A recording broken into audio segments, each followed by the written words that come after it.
Thinking about doing some extended fasting while you're on your carnivore diet? Well, today Cassie and I have 10 tips that we've learned through trial and error that just might help you out. Hey everybody, welcome back to Carnivore Quest. My name is Larry. And I'm Cassie. And no matter what kind of fasting you're about to attempt, whether it be 24 hours, 48, or you're going to go a little longer like we have in the month of February, these tips might help you out. Even if you grab one or two and throw in your pocket, our mission is accomplished. Take what you need, leave the rest. The first tip we have for you, find some accountability. Fasting is much easier when you have somebody else in the trenches with you. Like for Larry and I, it was perfect because we suffered together. Misery loves company. Ideally, you like to have somebody in your personal life as your accountability partner. However, that's not always the case. You can always find accountability. There are several different social media platforms like Instagram and Facebook. And I'm telling you from my experience, for me, it would have been 10 times more difficult this previous fast if I didn't have Larry around. The second tip we got for you guys is clean up that kitchen before you start the fast. I've learned this the hard way in previous experiences. This recent fast, I had learned from my mistakes. Take a look at the kitchen here. It was an absolute disaster after Cassie and I had our last meal, that prime rib roast. Well, after we finished that video, I got to cleaning the kitchen. Learning from past experience, I wasn't gonna do those dishes the next day during the fast while the hunger's starting to hit me. I remember last year I did that a few times and made it much more difficult. Actually, one time I just dropped out of the fast while I was doing the dishes. So definitely clean up that kitchen.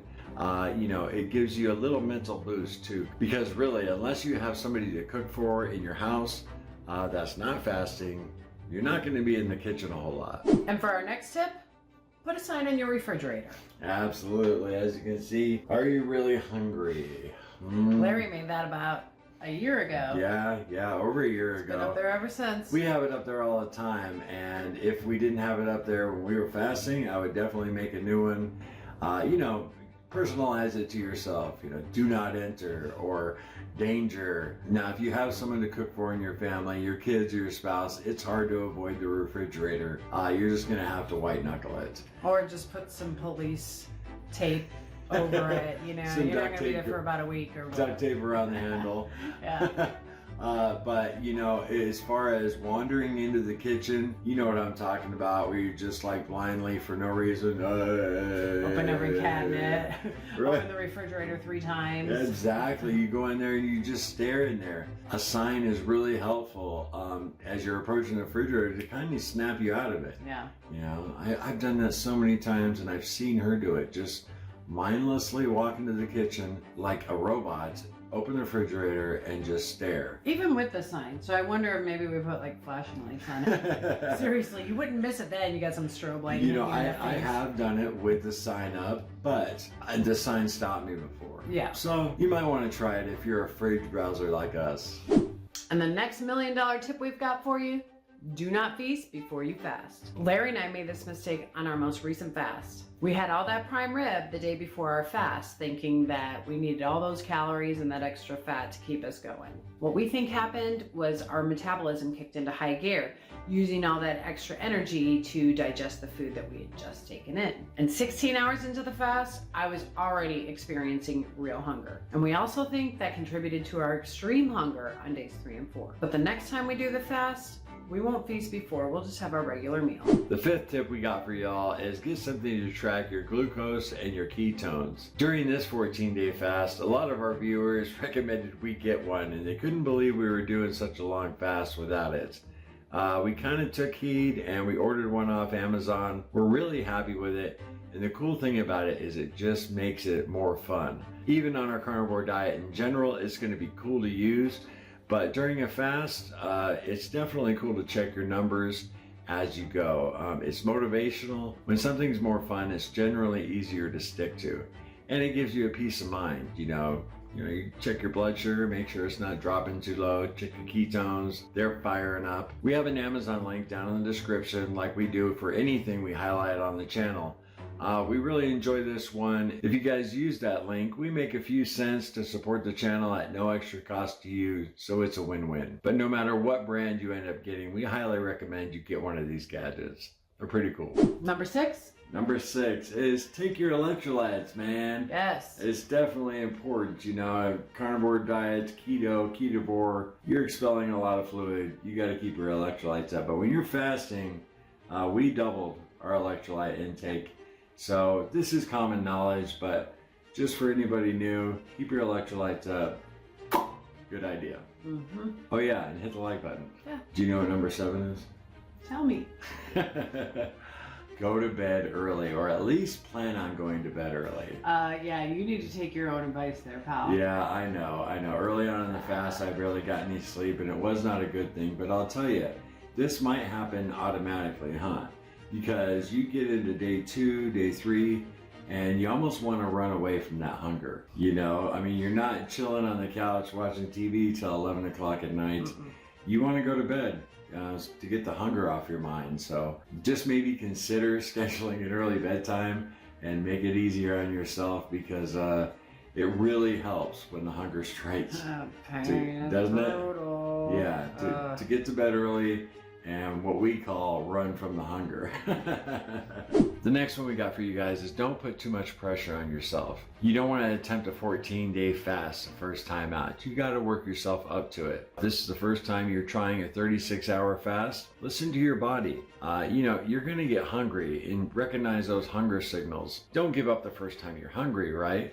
But if you start experiencing, you know, a headache that won't go away, dizziness, feel like lightheaded, like you might pass out, definitely want to get some electrolytes, eat something, and try again next time. But, you know, as far as putting pressure on yourself, the world's not going to end if you break your fast. And it definitely won't be the end of your weight loss journey. You just try again later on. Fasting's a powerful tool, but it's a muscle that's got to be flexed.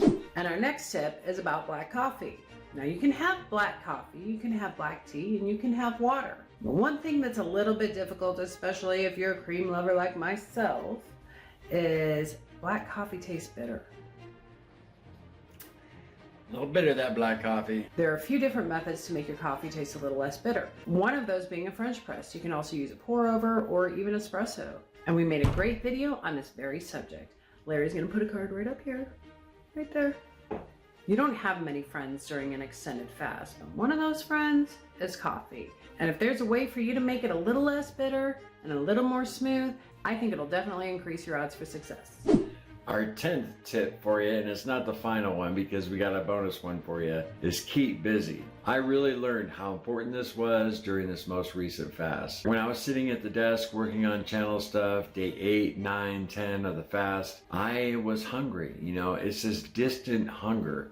It's always there and it's gnawing at you. But when I was out working in the yard or working on the cars, doing something physical, the hunger disappeared. Just doing a little physical activity, whether it be cleaning the house or you just forget about the hunger. And I've heard people say that over and over, keep busy, keep busy. And I know for a fact that that's the truth now. You know, I mean, I was keeping busy at the computer desk, but I wasn't doing anything physical. And the hunger, like I said, it just doesn't let up until you start moving around. So something to take into consideration and something to expect. So dear viewer, we got one bonus tip for you, and that's if you're thinking about doing an extended fast to punish yourself for having a cheat meal or a cheat day, stop right now and get it out of your head. The fast will be 10 times more difficult. If you have a cheat meal or a cheat day, our advice to you is to sit down with a nice big steak and eat that. Just get back on your carnivore diet, and you know, once you have a footing again, then attempt to fast, but never punish yourself with a fast. We've tried that, it does not work. You're so much more hungry during a punishment fast. And mad. You're mad at yourself. Exactly. For falling off the wagon again and having to climb back up. Well, let me just not eat and get myself into ketosis real quick. Right. That's not good. No, you don't want to deprive your body of nutrients when you've fallen off. You want to eat that fatty steak. You want to get some good nutrition in. That's our opinion. We think it's solid. Yeah. So it's been a fast February, guys. Appreciate you guys sticking around for all the fasting content. We only have a few more days of this one, and it's been interesting. For sure. You know, but again, we've had a lot of fasting content.